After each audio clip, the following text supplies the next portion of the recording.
Hello everyone, welcome to my channel and welcome back to my দাদার বিয়ের রিসেপশনের night vlog.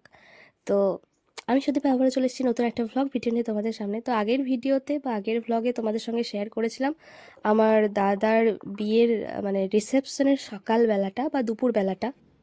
আর এখন share করব দুপুর থেকে রাত্রিবেলাটা। প্রথমটা শেয়ার করেছি সকাল থেকে দুপুরবেলা অবধি, একসাথেই শেয়ার করতে পারতাম, বাট ভিডিওটা অনেক বড় হয়ে যেত, যার জন্য মানুষের আর এনার্জি থাকতো না, তাই আমি পার্ট পার্ট করেই সেটা শেয়ার করছি। তো এই যে দুপুরবেলায় খাওয়া দাওয়ার পর এই যে আমার বাড়ির পুচকে পাচকাগুলো, দিদির মেয়ে দাদার মেয়ে, এদের সাথে আমি বইয়ের সিংহাসনে বসে একটু খেলাধুলো করছিলাম, ছবি তুলছিলাম, ভিডিও বানাচ্ছিলাম। ওদেরও ভালো লাগছিলো, আমারও ভালো লাগছিলো। ঘুম আসছিল, কিন্তু ঘুমানোর উপায় নেই, কারণ সেই অর্থে জায়গা নেই, এরকম একটা টাইপের ব্যাপার। তারপর গিয়ে দেখলাম যে বৌদি সাজছে। এখানে তো প্রচুর মেকআপের প্রোডাক্ট। বৌদির বোন এদিকে ঘুমাচ্ছে আর বৌদিও এদিকে ঘুমিয়ে গিয়েছে।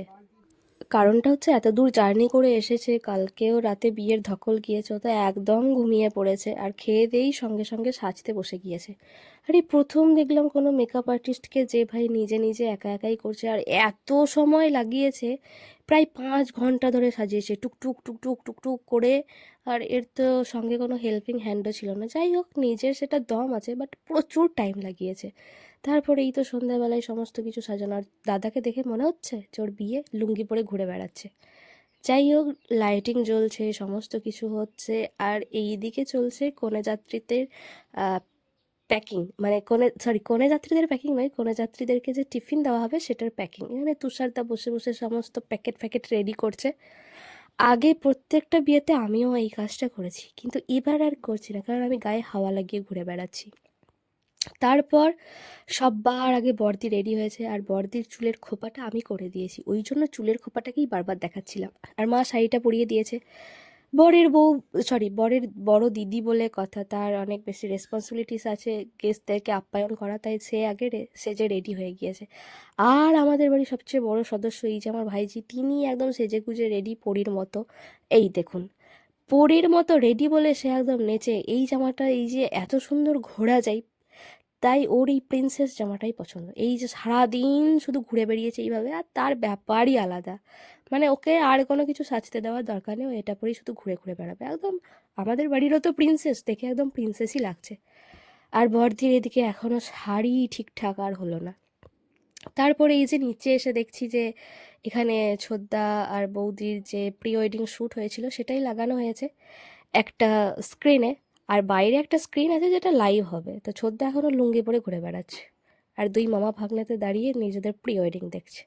যাই হোক, তারপর অনেকক্ষণ পর আমিও সেজেগুজে রেডি হয়েছি। তারপরে মাকে একটু সাজিয়ে দিলাম, কারণ মা তো কখনো সাজে না। মাকে বললাম চলো আমি যে মেকআপ প্রোডাক্টগুলো কিনেছি ওগুলো তোমাকেও একটু সাজিয়ে দিই। কী আর হবে, সেই তো সাজি না কোনো কারোর বিয়ে বাড়ি হলে, আর বাড়ি ছাড়া অন্য কারোর বিয়ে বাড়িতে তো সাজাও হয় না। আর এই ছিল আমার ফাইনাল লুক। পরে ভালোভাবে দেখাবো যে শাড়িটা পরে কেমন লাগছে। তবে আমার বেশ ভালো লেগেছে শাড়িটা, খুব ভালোভাবে ক্যারি করা যায়, খুব পাতলা, আর হচ্ছে গিয়ে মানে ভারী নয়, আর ভীষণ ভালো ক্যারি করা যায়। আমার তো বেশ ভালো লেগেছে। আর এই প্রথম চুলে একটা মানে ফুল গুজেছি। আর আমি জীবনেও হেয়ার স্টাইল করতে পারি না, আমার চুল আজীবনকাল খোলাই থাকে। আর এই হচ্ছে কি আমাদের খাটের অবস্থা, যা কিছু পরেছি সমস্ত কিছু জুয়েলারি, জামা কাপড় সব খাটের ওপর ডাই করে রাখা। তো এই যে আমার বান্ধবী চলে এসেছে, মায়ের সাজ যেটা দেখালাম ওটাই, পরে আর দেখানোর সময় পাইনি। তো তারপর গেলাম বাইরে একবার প্যান্ডেলটা দেখতে, ওখানে তো লাইভ চলছে। আর পুরো প্যান্ডেলটা কি ভীষণ লাগছে, প্যান্ডেল না মানে গেটটা।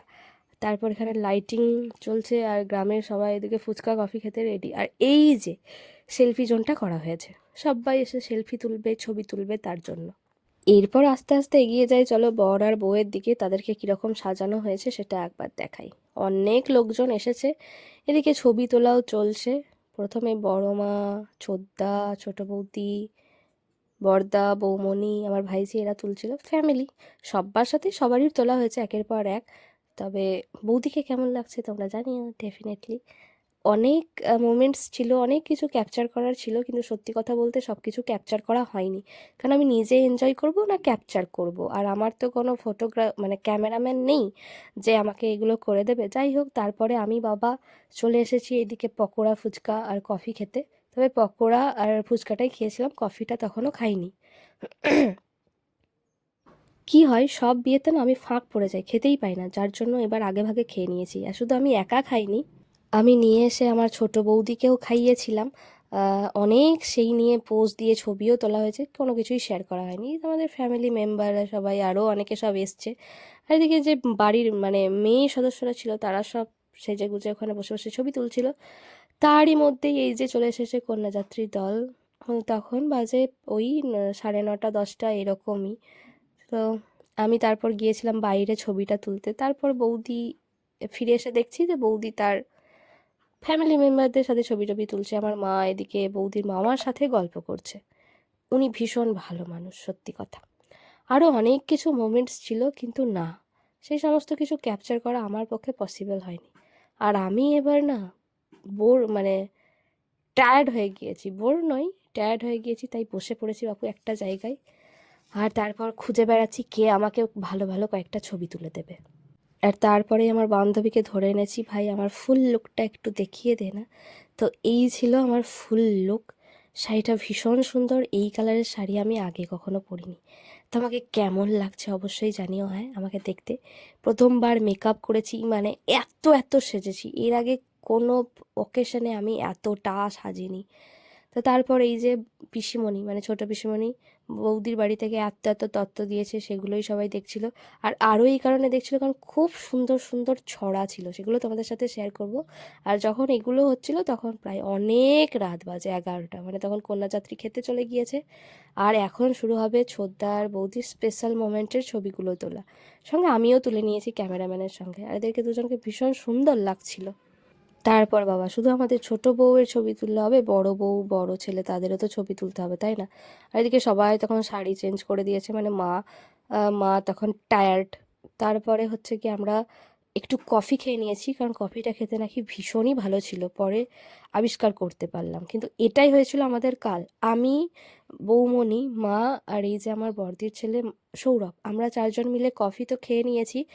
খেতে যাওয়ার আগে ব্যাস এই যে কফি খেয়ে ফেলেছি, সর্বনাশ করে ফেলেছি। আর আমরা কোনো কিছু খাবার খেতেই পারিনি ঠিকঠাকভাবে। সবগুলাতে লেখা আছে রে, এক একজন নাম তো দিচ্ছি কাকু আর কোথায় লেখা আছে? যাকে যাকে দিয়েছে তার তার অঙ্ক লিখেছি। ও সবগুলাতে চলো চলো হেভি হেভি সুন্দর কবিতা বলো। যাকে যাকে দিয়েছে তার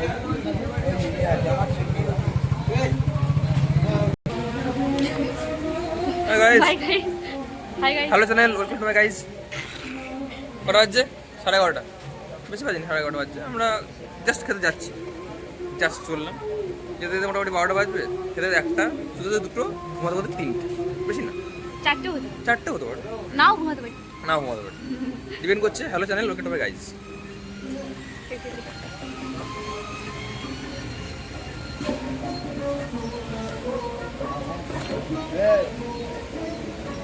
হেভি সুন্দর সুন্দর ছড়া লেখা রয়েছে। বিয়ান আমার খুবই ভালো, অতি মহিষী নারী, নারী বানাম ভুলে গেছি। ভালোবেসে দিলাম তোমার সুন্দর একটি শাড়ি। ভাইজি ভাইজি, দেখি দেখি কি লেখা আছে ভাইজি গল্পটা। আরে কি রে? ভাইজি আমার খুব আদরের, মনটা খুবই খাসা, জামা দিলাম আমি সঙ্গে ভালোবাসি। ওটো বোনটি আমার খুব আদরের, মনটা খুবই খাসা, সুন্দর একটি জামা দিলাম সঙ্গে ভালো। দেখো একই একই দিদি। বিয়ান আমার খুবই ভালো, অতি মহিষী নারী, সব একই একই। দাদা প্রণাম, আমার নিয়ে দাদা আশীর্বাদ করো, আমার দাদা জামা প্যান্ট অবশ্যই। কাকে দাদা লিখেছে, কাকে বেয়ান লিখছে আমি বুঝতে পারছি না। হেভি সুন্দর ছড়াগুলো, কিন্তু বললে হবে না মাই ছড়া লেখা ওইগুলোই আমরা দেখছি গো, আমাদের দেখা চলো চলো খেয়ে আসছি, চলো চলো পরে দেখা যাবে। চলো একই একই একই ছড়া। বৌদি দেখে দেখে দাদা দাদা আমার পুরো বৌদি, তুমি নারী, আনন্দে গ্রহণ করো। দিদি ভালো। কাকিমণি লেখা, কাকুমণি লেখা আছে, কাকিমণি লেখা নাই। তো এই তো বাবা সমস্ত কিছু তত্ত্ব দেখে টেখে নেওয়ার পর তারপর আমরা গিয়েছিলাম ড্রেস চেঞ্জ করে খেতে। ভীষণ সুন্দর সুন্দর ছড়াগুলো ছিল, ওটাই সবাইকে বেশি অ্যাট্রাক্ট করেছে। সবাই এসে দেখছে যে আমার তত্ত্বতে কী ছড়া লেখা আছে দেখি তো। তো এই তো ড্রেস চেঞ্জ করে তারপর এবার প্যান্ডেলের দিকে যাচ্ছি, যেটা মাঠে খাওয়ার প্যান্ডেল হয়েছিল সেখানে। শুধু আমি না, নতুন বউ, নতুন বর, আমার বাড়ির সমস্ত ফ্যামিলি মেম্বার, দিদি, বৌদি, মা, বোনপো, আমি, আমরা এই কয়েকজন ছিলাম আর কি। শেষের দিকে খাওয়া দাওয়া করতে যাচ্ছিলাম। কিছুক্ষণ আগেই বাড়িটা পুরো জমজমাট ছিল, আর এখন দেখো ফাঁকা। আমরা আগের দিন মানে বিয়ের দিনও খেয়েছিলাম অনেক দেরিতে, আজকেও খেয়েছি অনেক দেরিতে। এখানে ছোটার জন্য ছোটো বৌদি ওয়েট করছে। এনিওয়ে, কফি খেয়ে আমরা যাই কী ভুল করেছি, কারণ কফিতে আমাদের খিদেটা ওখানেই মরে গিয়েছে। তারপরে এত সুন্দর সুন্দর খাবারগুলো হয়েছিল যেগুলো আমরা আর খেতে পারিনি। যাই হোক, পরের দিন খেয়েছিলাম কিন্তু বাসি খাবার। এই যে আমরা এই কয়েকজন একসাথে খেতে যাচ্ছিলাম, প্যান্ডেলে এসে দেখিও যে ফাঁকা, সে অর্থে খুব একটা লোকজন নেই। শেষের কয়েকজন যারা পরিবেশন করছিল আমাদের গ্রামেরই মানুষজন, তারা আর কয়েকজন কন্যাযাত্রী, এরাই ছিল আর কি। তো আমরা এই কয়েকজনই শেষে খেয়েছিলাম। আমরা সবসময়ই শেষ পার্টি, অবশেষে সব কিছুই হয়, যেমন শপিং করা থেকে শুরু করে সমস্ত কিছু রেডি করা, সাজগোজ, আর তারপর এই খাওয়াটাও। যাই হোক, খাবারগুলো এত সুন্দর রান্না হয়েছিল, এই দেখো তোমরা মেনুটা দেখে নাও। আমাদের যে তারপর কি পরিমাণ আফসোস হয়েছিল কি বলবো, যে কেন আমরা খেতে গেলাম কফিটা অত রাত্রিবেলা। যাই হোক, আমরা শুধু ওই স্যালাড, ফ্রায়েড রাইস আর মাটন, এই কটা নিয়েই নাড়াচাড়া করেছি, মানে এই কটাই খেয়েছি। বাকি খাবারগুলো আমাদের আর খাওয়া হয়নি। হ্যাঁ, চিলি পনিরটা খেয়েছিলাম। প্রত্যেকটা রান্নাই সিরিয়াসলি খুবই অসাধারণ হয়েছিল। পরের দিন আমরা বাধ্য হয়ে খেয়েছি। আর এই যে আমরা দুজন একসঙ্গেই থাকি, আর ও তখন এটাই বলছে যে আমি ওর বল পেন আর ও আমার গাল পেন।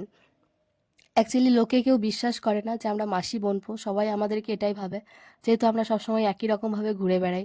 আজকে আমরা সেম আমার ম্যাচিং কালারের ড্রেসও পরেছিলাম, সেটা ছবিটা আপলোড করার পর সবাই বলেছিল হ্যাঁ এবার তো শিওর যে এই তোর বয়ফ্রেন্ড। যাই হোক, খাওয়া দাওয়া করে ভীষণ মজা পাইছি গাইস, কিন্তু ব্যাপারটা হচ্ছে এখানে সব্বার পাতা ফুল, আমাদের পাতা এতটাই ফুল যে আমরা খেয়ে আর উদ্ধার করতে পারছি না। আর এই শাশুড়ি বৌমার পাতাখানা দেখো, আর এও তাই, নিয়ে নিয়েছে ভরে ভরে মাটন আর চিকেন। আমি তো চিকেন বেশি খেয়েছি, মাটন খুব একটা ভালো লাগে না। তো যাই হোক, আমরা অনেকক্ষণ বসে বসে খেয়েছি, কারণ আমাদেরকে তাড়া দেওয়ার কেউ ছিল না। আর যেহেতু খাবারটা খেতে ভালো লাগছিল তাই খাবই, কারণ বাসি খাবার খেতে তো ভালো লাগে না, আর ভোজ তো ভোজই হয়। আর আরও একটা বড় কথা, এটাই আমাদের বাড়ির এখন আপাতত শেষ বিয়ে। তারপরে আমি, কিন্তু আমার বিয়েতে কি আমি খেতে পাবো? মানে দাদা দিদিদের বিয়েতেই তো ভালোভাবে খাবো, তাই না? তো যাই হোক, বিয়ে বিয়ে বিয়ে, আপাতত বিয়ে শেষ, রিসেপশন নাইট শেষ, সমস্ত কন্যাযাত্রী এবার বাড়ি চলে যাচ্ছে। রাত তখন বাজে প্রায় 12টা। তো যাই হোক, খানিকক্ষণ আগে একদম জাঁকজমক জমজমাট ছিল, আর এখন বাড়ি পুরো ফাঁকা। কি যে ভীষণ মজা করেছি আমরা এই কটা দিন। কিন্তু এই যে আজকে রাত পেরোলেই বিয়ের সব কিছু শেষ আর কি। তো চেয়ার এত পড়ে রয়েছে ফাঁকা, কিন্তু মানুষজন নেই। তো এই আর কি ভিডিও। এই কয়েকটা দিন কত আয়োজন, কত প্ল্যানিং, কত উত্তেজনা, কত কিছু কাজ করছিল। আজকে হ্যাঁ, সেই রাতের দি এন্ড। আর আমাকে দেখো, আমি ড্রেস চেঞ্জ করেছি কিন্তু মেকআপ তুলিনি। আসলে আমার মেকআপটা করে নিজেরই খুব ভালো লাগছিল। জীবনে প্রথমবার মেকআপ করেছি, তাও এত ভালো, কি যে ভালো লাগছিল। তো চলো, এই ছিল আমাদের বিয়ের, মানে আমাদের বাড়ির বিয়ের ভ্লগ। আজকে রিসেপশন নাইট দিয়ে শেষ হলো, এরপরে আরও এক দুটো ভিডিও ডেফিনেটলি আসবে। তো তোমরা অবশ্যই জানিও কেমন লেগেছে। আর এই ডেকোরেশনটা কিন্তু হেভি সুন্দর করেছিল। আরও অনেক মোমেন্ট ক্যাপচার করতে পারিনি, সেগুলো ক্যাপচার করতে পারলে খুব ভালো হতো, আরও অনেক কিছু শেয়ার করতে পারতাম। এনিওয়ে, এইটুকুই ছিল রিসেপশনের ভ্লগ। তো তোমাদের কেমন লেগেছে অবশ্যই কমেন্ট করে জানিও। কমেন্ট করলে ভালো লাগবে। লাইক, কমেন্ট, শেয়ার, সাবস্ক্রাইব করো। তো চলো, দেখা হবে বিয়ের আরেকটা অন্য ভিডিও নিয়ে তোমাদের সাথে। ততক্ষণ এই অবধিই থাক। ফিরে আসবো আবার নতুন কোনো ভ্লগ নিয়ে। আর যাওয়ার পথে বেশ কয়েকটা ছবি আমি, মানে ভিডিওটা শেষ করার আগে বেশ কয়েকটা ছবি অ্যাটাচ করে দিচ্ছি। আজকে সবাই কীরকম সেজেছিলাম কি কিছু, সেগুলো তো আলাদাভাবে দেখানো হয়নি, তাই জন্য ছবিগুলোতেই অ্যাটাচ করে দিলাম, যেহেতু ভিডিও আমার পক্ষে করা হয়নি। মানে যেহেতু আমাকে ভিডিও করে দেওয়ার কেউ ছিল না, আর একা একা সমস্ত কিছু কি করে ক্যাপচার করব আমার মোমেন্টগুলো, তাই না? আমার যে যে ফ্যামিলি মেম্বারের সঙ্গে যতগুলো ছবি ছিল সেই সবগুলোই একবার অ্যাটাচ করে দিলাম, এগুলোও ভিডিওর সাথে থেকে যাক। তো সবারকে কেমন লাগছে দেখতে ডেফিনেটলি জানিও। তো এই ছিল ভিডিও আজকের মতো, টাটা। দেখা হবে আবার নেক্সট কোনো ব্লগে, ততক্ষণ সাথে থেকো, কারণ সাথে না থাকলে ভিডিওগুলো তোমরা দেখবে কিভাবে আর আমিই বা দেখাবো কিভাবে। চলো টাটা, রাধে রাধে।